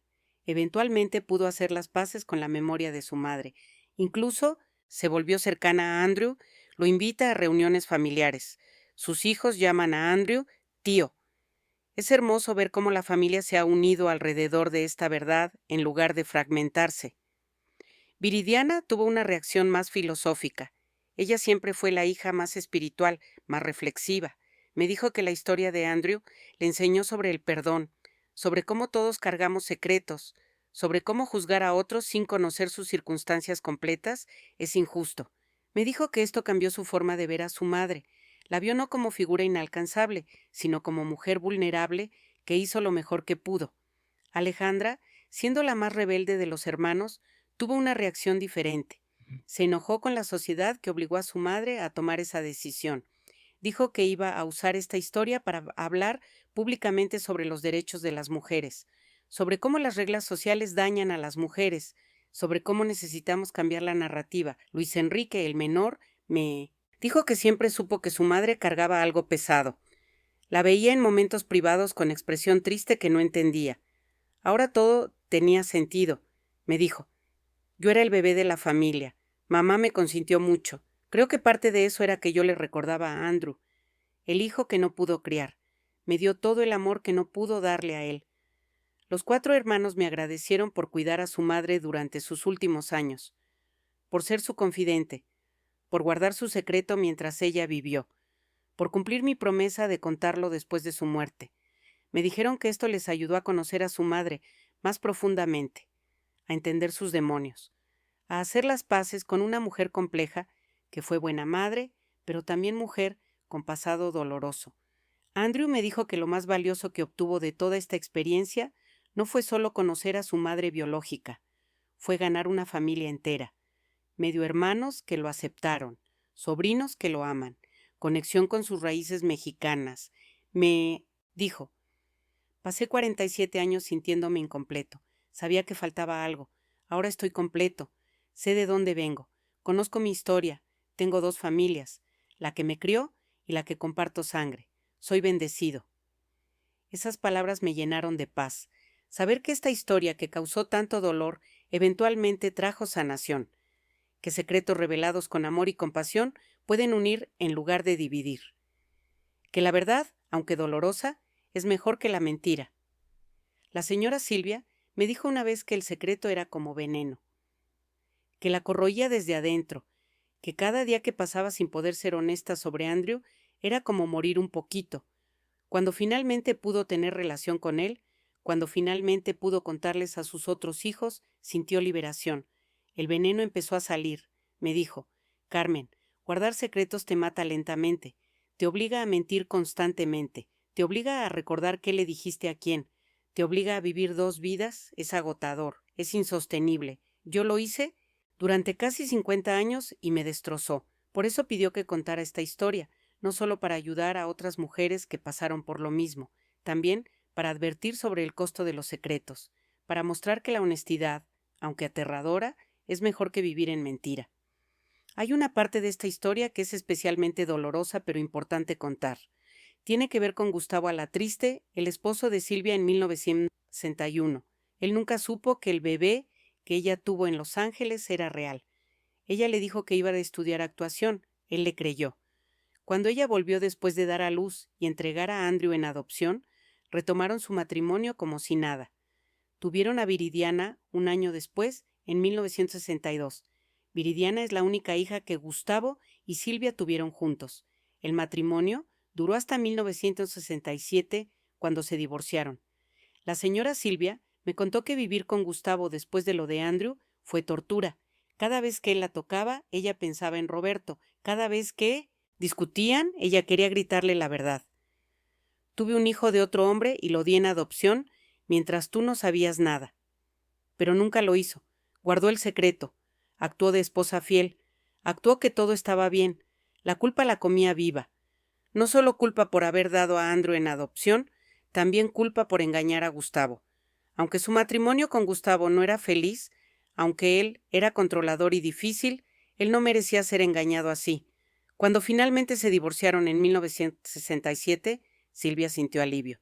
Ya no tenía que fingir con Gustavo, pero el secreto seguía ahí, creciendo, volviéndose más pesado con cada año que pasaba.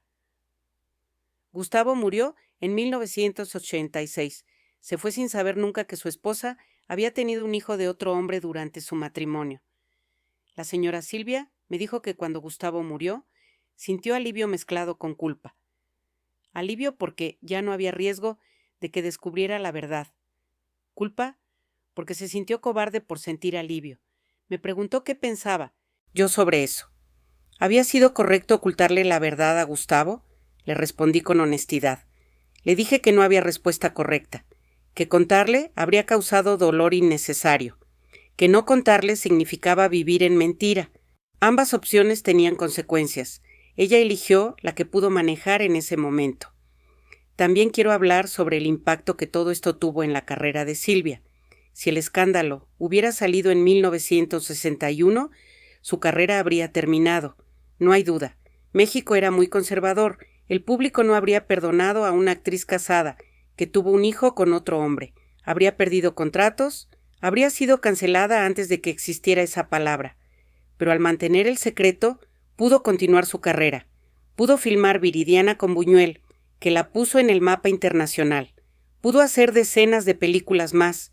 Pudo convertirse en productora de teatro exitosa. Pudo crear un imperio de entretenimiento. Entonces la pregunta es, ¿valió la pena? ¿Valió la pena sacrificar la relación con su hijo para tener esa carrera? La señora Silvia luchó con esa pregunta toda su vida. Algunos días decía que sí, que su carrera benefició a millones de personas que disfrutaron sus películas, que dio trabajo a cientos de artistas, que abrió puertas para otras mujeres en la industria. Otros días decía que no, que ninguna carrera valía el dolor de no poder criar a su propio hijo. La verdad probablemente está en algún punto medio. Ambas cosas pueden ser ciertas simultáneamente. Su carrera fue valiosa y el sacrificio fue doloroso. No tiene que ser una u otra. Yo aprendí mucho de la señora Silvia durante los años que trabajé para ella. Aprendí sobre la complejidad humana, sobre cómo las personas pueden ser valientes y cobardes al mismo tiempo, generosas y egoístas, fuertes y quebradas, todo simultáneamente. Aprendí sobre la importancia de la compasión, de no juzgar sin conocer la historia completa, de entender que todos cargamos batallas invisibles. Aprendí sobre el poder de los secretos para destruir y el poder de la verdad para sanar. La señora Silvia vivió con un secreto durante casi 50 años y ese secreto la atormentaba. Cuando finalmente pudo revelarlo, cuando finalmente pudo tener relación con Andrew, encontró paz. No paz completa, porque el arrepentimiento seguía ahí, pero paz de ya no tener que mentir, de poder ser honesta, de poder ser ella misma completa. Eso es algo que todos merecemos, el derecho a ser nosotros mismos completamente, sin tener que esconder partes de nuestra historia, sin tener que actuar. La señora Silvia actuó toda su vida. En las películas actuaba personajes, en su vida personal actuaba de mujer sin ese pasado doloroso. Estaba cansada de actuar. Cuando me conoció y pudo confiar en mí, pudo finalmente quitarse la máscara, al menos conmigo, al menos en privado. Eso es un regalo que le di, el espacio seguro para ser vulnerable, para ser real, para llorar, sin ser juzgada. Quiero hablar sobre las últimas conversaciones que tuve con la señora Silvia antes de que la demencia se la llevara completamente. Fueron conversaciones profundas sobre vida, muerte, legado. Una tarde de 2018, sabiendo que su mente se estaba deteriorando, me llamó a su habitación. Me dijo: Carmen, quiero hablar sobre lo que pasará cuando yo muera. Le dije que no hablara así, que todavía tenía tiempo. Ella negó con la cabeza. No, mija, mi mente se está yendo. Lo siento, pronto no voy a saber ni quién soy. Necesito decir estas cosas mientras todavía puedo. Me pidió que me sentara, me tomó las manos, me dijo: cuando yo muera, la gente va a decir muchas cosas sobre mí. Van a recordar mis películas, van a hablar sobre mis matrimonios, van a analizar mi vida pública. Pero tú vas a ser una de las pocas personas que conoció mi verdad completa. Eso es responsabilidad grande. Le pregunté qué quería que hiciera con esa responsabilidad. Ella pensó por largo rato. Luego me dijo: quiero que cuentes mi historia, pero no inmediatamente. Espera, deja que pase el duelo, deja que mis hijos procesen mi muerte, pero eventualmente cuenta la verdad. Cuenta sobre Andrew, cuenta sobre el dolor que cargué, cuenta sobre cómo encontré paz al final. Le pregunté por qué era importante que la historia se contara. Ella me explicó: porque hay poder en la verdad, porque hay mujeres por ahí que están pasando por lo mismo que yo pasé, dando hijos en adopción, guardando secretos que las están matando, cargando culpa que no es completamente suya. Quiero que sepan que no están solas. Quiero que sepan que hasta Silvia Pinal, la gran estrella, pasó por eso. Quiero que mi historia les dé permiso para ser humanas, para cometer errores, para sanar. Me hizo prometer que incluiría ciertas cosas en la historia, que enfatizara que Andrew tuvo buena vida con sus padres adoptivos, que no fue abandonado sino amado desde dos lugares diferentes, que la adopción no tiene que ser tragedia, que enfatizara que Roberto fue buen hombre que quiso hacer lo correcto, que las circunstancias los separaron, no falta de amor, que enfatizara que Gustavo no sabía nada, que ella cargó sola con el secreto para protegerlo a él también, que no lo pintara como villano porque no lo fue, solo fue hombre de su época con limitaciones de su época, que enfatizara que sus otros 4 hijos fueron amados profundamente, que Andrew no disminuía el amor que sintió por ellos, que el corazón de madre puede amar a todos sus hijos igualmente, que cada uno es amado de forma única pero total, y que enfatizara que ella no era víctima, que tomó decisiones con agencia, que algunas decisiones fueron correctas y otras equivocadas, pero que todas fueron suyas, que no la pintara como mujer débil, arrastrada por circunstancias. Fue mujer fuerte, que hizo lo mejor que pudo en circunstancias difíciles. Cumplí todas esas promesas. Esta historia que estoy contando incluye todo lo que ella pidió. Después de esa conversación, su mente empezó a deteriorarse más rápido. Hubo días buenos donde todavía era ella. Reconocía a la gente, sostenía conversaciones coherentes.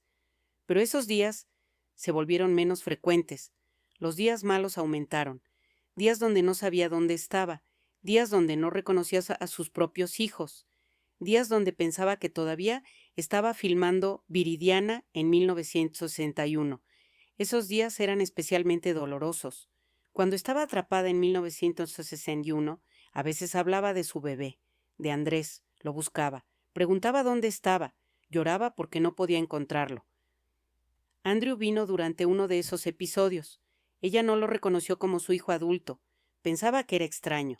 Pero Andrew se sentó con ella, le sostuvo la mano, le dijo: «Está bien, mamá, tu bebé está bien, está seguro, está amado». Aunque ella no entendía completamente, esas palabras la calmaban. El último año de su vida fue difícil para todos. Verla. Perder su mente fue como verla morir lentamente. La mujer brillante, ingeniosa, fuerte que había sido, estaba desapareciendo poco a poco. Pero hubo momentos de gracia, momentos donde volvía brevemente. En uno de esos momentos me reconoció, me llamó por mi nombre, me sonrió, me dijo: «Gracias, Carmen, por todo». Esas fueron las últimas palabras coherentes que me dijo. Cuando murió en noviembre de 2019, sentí alivio mezclado con tristeza. Alivio porque ya no sufría. Ya no estaba atrapada en la confusión de la demencia. Tristeza porque perdí a mi amiga, a la mujer que me confió sus secretos más profundos, a la mujer que me trató como igual a pesar de ser solo su empleada. Su funeral fue como ella habría querido, grande, glamoroso, lleno de gente importante, pero también personal. Sus hijos hablaron con amor profundo, compartieron memorias hermosas, y Andrew estaba ahí, en las sombras, llorando a la madre, que conoció tardíamente pero amó profundamente. Después de la muerte de la señora Silvia, pasé meses procesando todo, reflexionando sobre los años que pasé con ella, sobre las conversaciones que tuvimos, sobre los secretos que compartió. Me di cuenta de algo importante. La señora Silvia no era excepcional en su dolor, era excepcional en su fama. Pero el dolor que cargaba, el secreto que guardaba, eso era común. Miles, tal vez millones de mujeres han pasado por lo mismo. Han dado hijos en adopción, han guardado secretos que las comen vivas. Han tenido que elegir entre opciones imposibles. La diferencia es que la mayoría de esas mujeres no son famosas. Sus historias no llegan a periódicos. No hay películas sobre sus vidas. Sufren en silencio y mueren en silencio, y sus historias se pierden. Yo quiero honrar a esas mujeres contando la historia de la señora Silvia, porque si hasta una mujer con todo el dinero, toda la fama, todo el poder del mundo tuvo que pasar por este dolor, imaginen lo que pasaron las mujeres sin esos recursos. Las empleadas domésticas como yo, las campesinas, las obreras, las que no tenían opciones de viajar a Los Ángeles para tener sus bebés en privado, las que tuvieron que dar a luz en secreto en cuartos oscuros, las que tuvieron que entregar a sus bebés a extraños sin saber si estarían bien, las que nunca pudieron buscar a sus hijos después, porque no tenían dinero para investigadores privados, las que se llevaron ese dolor a la tumba sin nunca saber qué pasó con los hijos que dieron en adopción. Esas mujeres merecen ser recordadas también. Sus historias merecen ser contadas también. La historia de la señora Silvia es solo una de millones, pero es la que yo puedo contar, la que me fue confiada, la que prometí compartir. Espero que al contarla, doy voz también a esas otras mujeres silenciadas. Desde que empecé a compartir esta historia públicamente, he recibido mensajes de docenas de mujeres. Mujeres que dieron hijos en adopción en los 50, 60, 70. Mujeres que guardaron ese secreto durante décadas. Mujeres que nunca hablaron de eso, ni con sus esposos actuales, ni con sus otros hijos. Me agradecen por contar la historia de la señora Silvia.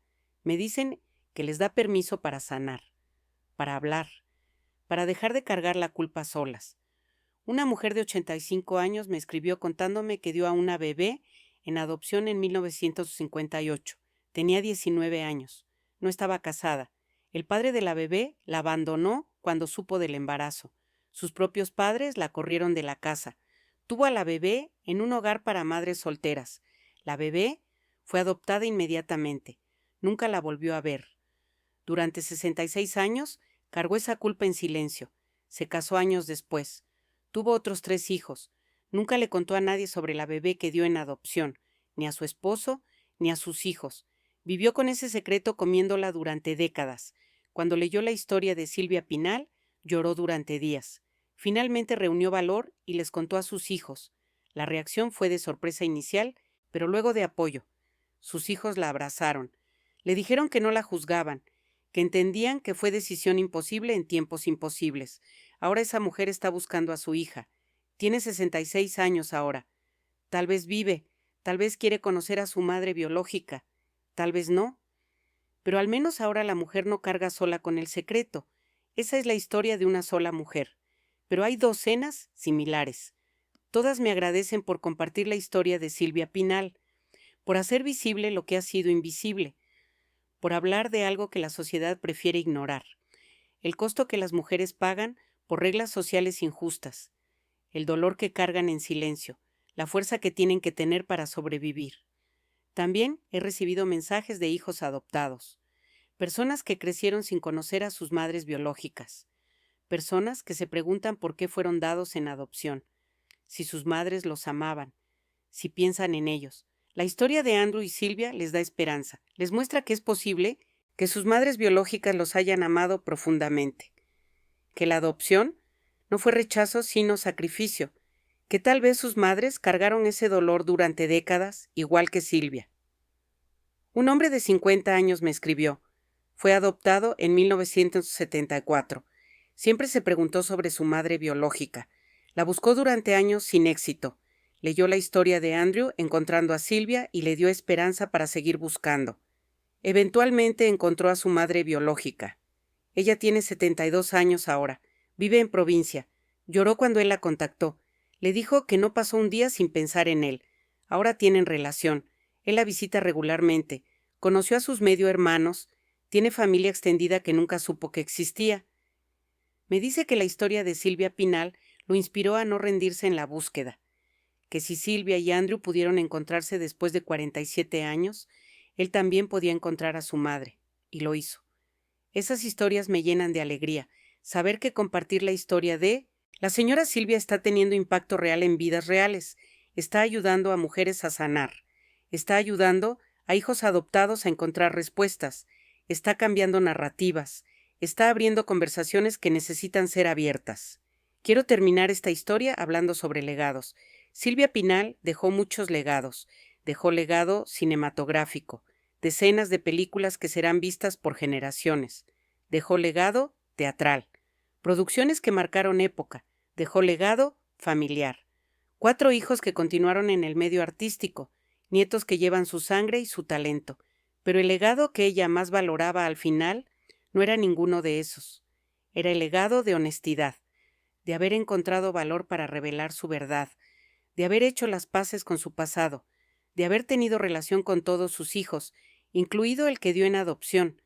Me dijo una vez, Carmen, cuando yo muera, la gente va a recordar a Silvia Pinal, la actriz. Van a recordar mis películas, mis vestidos, mis escándalos. Pero yo quiero que también recuerden a Silvia la mujer que cometió errores, la mujer que amó profundamente, la mujer que cargó dolor pero siguió adelante, la mujer que al final encontró paz. Eso es lo que estoy intentando hacer con esta historia, mostrar a la mujer completa, no solo la estrella brillante, también la mujer vulnerable, la madre que tuvo que dar a su hijo en adopción, la mujer que lloró en las noches, la mujer que cargó culpa durante décadas, y la mujer que eventualmente encontró redención, porque esa es la historia completa, esa es la verdad, y la verdad, aunque dolorosa, es hermosa en su honestidad. Yo también dejaré un legado, aunque pequeño. No seré recordada como la señora Silvia. No hay películas sobre mi vida. No hay premios con mi nombre. Pero dejó este testimonio, esta historia que me fue confiada, esta verdad que prometí compartir. Y si esta historia ayuda, aunque sea a una mujer a sanar, a una persona adoptada a encontrar paz, entonces mi vida tuvo propósito. Entonces valió la pena haber sido la confidente de Silvia Pinal. Valió la pena haber guardado su secreto durante años. Valió la pena haber llorado con ella en las noches. Valió la pena todo. Andrew me dijo algo hermoso cuando hablamos sobre esta historia. Me dijo, Carmen, gracias por haber cuidado a mi madre cuando yo no podía. Gracias por haberle dado el espacio seguro para ser vulnerable. Gracias por haber guardado su secreto con honor. Y gracias por compartirlo ahora con el mundo. Mi madre estaría orgullosa de ti. Esas palabras significan más para mí que cualquier reconocimiento público. Saber que cumplí mi promesa, que honré la confianza de la señora Silvia, que conté su historia con el respeto y amor que merecía. Hoy tengo 89 años. Estoy en la etapa final de mi vida. Los doctores dicen que me quedan meses, tal vez un año. Estoy en paz con eso. He vivido una vida larga. He visto mucho. He amado mucho. He servido con dignidad. He guardado secretos con honor. Y ahora he cumplido mi última promesa. He contado la historia que prometí contar. La historia del hijo secreto de Silvia Pinal. La historia de una madre que sacrificó su corazón para proteger su carrera. La historia de un hijo que creció sin conocer a su madre, pero que eventualmente la encontró. La historia de una familia que aprendió que el amor es más fuerte que el tiempo perdido. La historia de una mujer que fue muchas cosas. Actriz, madre, diva, amiga. pero sobre todo humana. Cuando yo muera, quiero que me recuerden como la mujer que fue leal, que guardó secretos cuando fue necesario guardarlos, que los reveló cuando fue necesario revelarlos, que amó a la señora Silvia no como ídolo sino como amiga, que vio más allá de la fama y vio el corazón. Eso es lo que fui, eso es lo que seré recordada, y eso me hace feliz. A todas las mujeres que han dado hijos en adopción, les digo, no están solas. Su dolor es válido, su decisión no las hace malas madres. Las circunstancias a veces obligan a elecciones imposibles, y esas elecciones no definen quiénes son. Son más que esa decisión. Son mujeres completas con historias completas. A todos los hijos adoptados que buscan respuestas, les digo, es posible que sus madres biológicas los hayan amado profundamente, que la adopción no fue rechazo sino sacrificio, que cargan ese dolor igual que ustedes, que tal vez, si las buscan, encontrarán no solo respuestas, sino también amor que ha estado esperando por décadas. Y a todos en general les digo, son compasivos. Todos cargamos batallas invisibles, todos tenemos secretos, todos hemos tomado decisiones de las que nos arrepentimos. No juzguen sin conocer la historia completa. Y cuando alguien confíe en ustedes su verdad más profunda, hónrenla. Guárdenla con respeto, y si les piden que la compartan eventualmente, háganlo con amor. Eso es lo que yo hice. Eso es lo que estoy haciendo ahora. Esta es la última parte de mi historia, la última parte de la historia de la señora Silvia Pinal. Quiero terminar compartiendo las últimas palabras que ella me dijo cuando todavía estaba lúcida. Fue una tarde de 2018. Sabíamos que su mente se estaba yendo. Estábamos en su jardín. Ella miraba las flores que tanto le gustaban. Yo estaba sentada junto a ella en silencio. De repente me tomó la mano, me miró a los ojos y me dijo algo que llevaré conmigo hasta mi último aliento. Me dijo, Carmen, he vivido una vida extraordinaria. He conocido a presidentes y reyes. He filmado con los mejores directores del mundo. He recibido premios y reconocimientos. He tenido dinero y fama. Pero nada de eso importa realmente al final.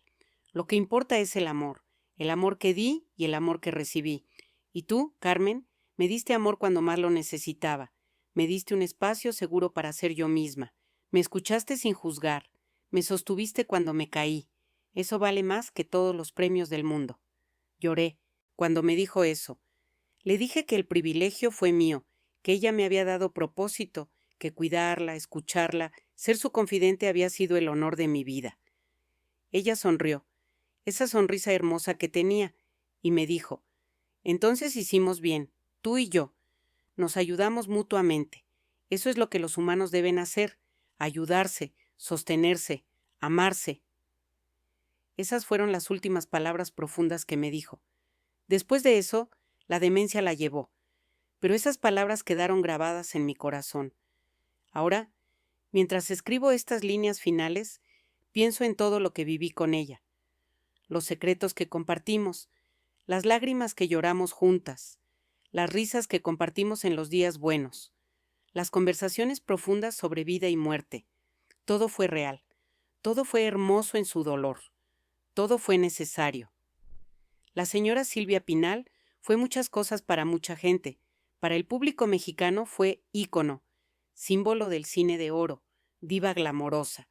Para sus hijos fue madre imperfecta pero amorosa. Para Andrew fue la madre que perdió y encontró.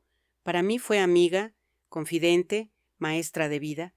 Me enseñó sobre la complejidad humana, sobre cómo podemos ser fuertes y quebrados simultáneamente, sobre cómo el amor puede existir en formas complicadas, sobre cómo los secretos pueden destruirnos o liberarnos dependiendo de cómo los manejemos, sobre cómo nunca es tarde para sanar, para hacer las paces con el pasado, para buscar redención. Ella encontró a su hijo después de 47 años. Tuvo 8 años con él antes de morir. 8 años que sanaron décadas de dolor. 8 años que le dieron paz. 8 años que le permitieron morir sabiendo que Andrew sabía que fue amado. Eso es hermoso. Eso es esperanza. Significa que nunca es tarde. Nunca es tarde para buscar a quien perdimos. Nunca es tarde para revelar verdades. Nunca es tarde para sanar. Mientras haya vida, hay posibilidad de redención. Yo estoy llegando al final de mi vida. Siento que mi tiempo se acerca, pero estoy en paz. Cumplí mi promesa. Conté la historia que prometí contar. Honré la memoria de la señora Silvia. Compartí su verdad con amor y respeto. Y si esta historia ayuda a alguien, entonces todo valió la pena. Silvia Pinal Hidalgo, nacida el 12 de septiembre de 1931, muerta el 28 de noviembre de 2019. Actriz, productora, política, madre de 5 hijos. Sí, 5. Porque Andrew cuenta. Siempre contó, siempre fue amado, siempre fue hijo de Silvia, aunque el mundo no lo supiera durante 47 años. Ahora el mundo lo sabe. Ahora la historia está completa. Ahora la verdad está afuera. Y la verdad, como decía la señora Silvia, nos hace libres. Libres del peso de los secretos, libres de la culpa de las mentiras, libres para ser completamente humanos. Mi nombre es Carmen Solís. Tengo 89 años. Fui ama de llaves de Silvia Pinal durante 11 años. Fui su confidente, su amiga, la guardiana de sus secretos. Y ahora soy la narradora de su verdad. Esta es mi historia. Esta es su historia. Esta es nuestra historia. La historia de 2 mujeres de mundos completamente diferentes, que se encontraron en el momento justo, que se ayudaron mutuamente, que se amaron como hermanas, que compartieron secretos, lágrimas y risas. Gracias, señora Silvia, por confiar en mí. Gracias por enseñarme tanto. Gracias por tu amistad. Descansa en paz, sabiendo que tu historia está contada, que Andrew está bien, que tus hijos se sanaron, que tu legado es completo. Te voy a extrañar hasta mi último día, pero sé que cuando yo muera, te encontraré del otro lado, y podremos hablar otra vez. Y esta vez sin secretos. Esta vez con verdad completa. Hasta entonces, te cargo en mi corazón, siempre. Con amor eterno, Carmen Solís, diciembre 2024.